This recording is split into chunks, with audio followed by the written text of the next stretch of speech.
আমাদের আপনাকে বলা হচ্ছে যে এবিসি এর অ্যাঙ্গেল এ এক সমকোণ বিসি এবং সিকিউ দুইটি মধ্যমা প্রমাণ করতে হবে যে 5bc² সমান 4 bc² + cq²।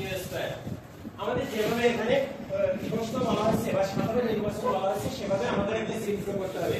চিত্রে যে ত্রিভুজটা আমরা নেব সেটা হবে সমকোণ ত্রিভুজ, যার অ্যাঙ্গেল এ থাকবে এক সমকোণ এবং বাকি দুইটা থাকবে সমকোণ, বা বাকি দুইটা কোণ হচ্ছে কথা বলে না, বাকি দুইটা কোণ হচ্ছে পরস্পরের পূরক কোণ। এখন আমাদের প্রমাণ করতে হবে যে 5bc² সমান 4 bp² + cq²। আমরা বিশেষ নির্বাচনে লিখেছি, মনে করি ত্রিভুজ এবিসি এর অ্যাঙ্গেল এ সমান এক সমকোণ বিপি এবং সিকিউ দুইটি মধ্যমা প্রমাণ করতে হবে যে 5bc² সমান 4 bp² + cq²। অর্থাৎ এবিসি সমকোণী ত্রিভুজের অ্যাঙ্গেল এ আছে এক সমকোণ, আমাদের বলা হচ্ছে দুইটা মধ্যমা, একটা আছে বিপি, তাহলে বিপি মধ্যমা আঁকতে গেলে বি বিন্দু থেকে তার বিপরীত বাহু সি এর উপরে আঁকতে হবে। একইভাবে সিকিউ মধ্যমা আঁকতে গেলে সি বিন্দু থেকে তার বিপরীত বাহু এবি এর উপর আঁকতে হবে। আমাদের প্রমাণ করতে হবে যে 5bc² সমান 4 bp² + cq²। চিত্রে যেহেতু আমাদের কোনো কাজ নেই, আমরা মনোরমভাবে চিত্রটা অঙ্কন করেছি। এরপরে প্রমাণে যে আমরা এখানে তিনটা সমকোণী ত্রিভুজ পেয়েছি। একটা ত্রিভুজের নাম ত্রিভুজ এবিসি সমকোণী ত্রিভুজে আমরা পিথাগোরাসের সূত্র ব্যবহার করেছি। এবিসি সমকোণী ত্রিভুজে অতিভুজ বিসি, যেহেতু আমরা জানি সমকোণের বিপরীতে অবস্থান করে অতিভুজ, তাহলে অতিভুজ বিসি, তাহলে অর্থাৎ পিথাগোরাসের সূত্র অনুযায়ী bc² সমান ab² + ac²। এরপরে আমরা 2 নম্বরে আরেকটা ত্রিভুজ পেয়েছি, ত্রিভুজের নাম হচ্ছে এসিকিউ একটা সমকোণী ত্রিভুজ, এসিকিউ একটা সমকোণী ত্রিভুজ যার অ্যাঙ্গেল এ আছে এক সমকোণ এবং সমকোণের বিপরীতে অতিভুজ অবস্থান করছে অর্থাৎ সিকিউ। তাহলে সেক্ষেত্রে পিথাগোরাসের সূত্র ব্যবহার করলে cq² সমান ac² + aq²। এরপরে আমরা আরেকটা সমকোণী ত্রিভুজ পেয়েছি, সমকোণী ত্রিভুজের নাম হচ্ছে এবিপি সমকোণী ত্রিভুজের ক্ষেত্রেও অ্যাঙ্গেল এ হচ্ছে এক সমকোণ, তাহলে সমকোণের বিপরীতে অবস্থান করছে অতিভুজ হচ্ছে বিপি।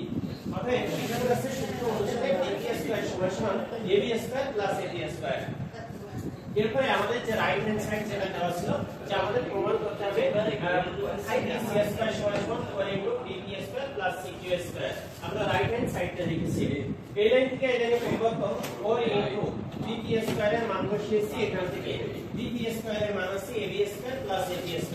একইভাবে cq² এর মান বসিয়েছি, cq² এর মান আছে আমাদের ac² + aq²। এই লাইন থেকে এই লাইনে পরিবর্তন নিয়ে আসছে, যেহেতু আমাদের bc² এর মান আছে ab² + ac², তাই আমরা ab² এর পাশে ac² কে নিয়ে এসেছি কেন? কারণ ab² + ac² এর পরিবর্তে আমরা মান নিব bc। এই লাইন থেকে এই লাইনে জাস্ট 4 আমরা সাজিয়ে নিয়েছি, মান বসাবো এবং ac² এর সাথে সরাসরি 4 গুণ করে দিয়েছি। একইভাবে aq² এর সাথে 4 গুণ করলে 4aq²। এই লাইন থেকে এই লাইনে পরিবর্তন ab² + ac² এর মান বসিয়েছি এখান থেকে bc², তাহলে 4bc² প্লাস এখানে 4ab কে যদি আমরা ভেঙে নিই তাহলে 2ab এর হোল স্কয়ার। একইভাবে 4aq কে ভেঙে নিলে 2ab এর হোল স্কয়ার।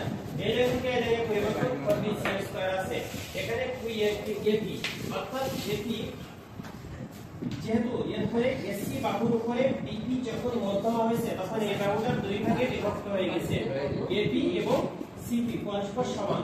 সেক্ষেত্রে আমরা যদি লিখতাম যে এবি সমান সিপি, পরের লাইনে অর্থাৎ এসি সমান এবি প্লাস সিপি, পরের লাইনে এবি প্লাস এবি সমান 2ab, আর 2ab পরিবর্তে আমরা লিখেছি এসি, 2ab পরিবর্তে ac²। একইভাবে প্লাস 2aq², একইভাবে এখানে aq সমান bq, aq সমান bq, তাহলে আমরা ab সমান পাবো ab সমান aq plus bq, aq plus bq, তাহলে aq প্লাস aq সমান পাবো 2aq। এই 2aq এর পরিবর্তে আমরা লিখেছি ab², অর্থাৎ 2aq এর মান হচ্ছে ab, 2aq এর পরিবর্তে ab²। এই লাইন থেকে এই লাইনে পরিবর্তন ac² প্লাস ab² এর মান হচ্ছে bc² সেটা বসিয়েছি, তাহলে 4bc² প্লাস bc² অর্থাৎ পাওয়া যায় 5bc²। অতএব আমাদের 5d স্কয়ার সমান 4 into bc square plus 6d square প্রমাণিত।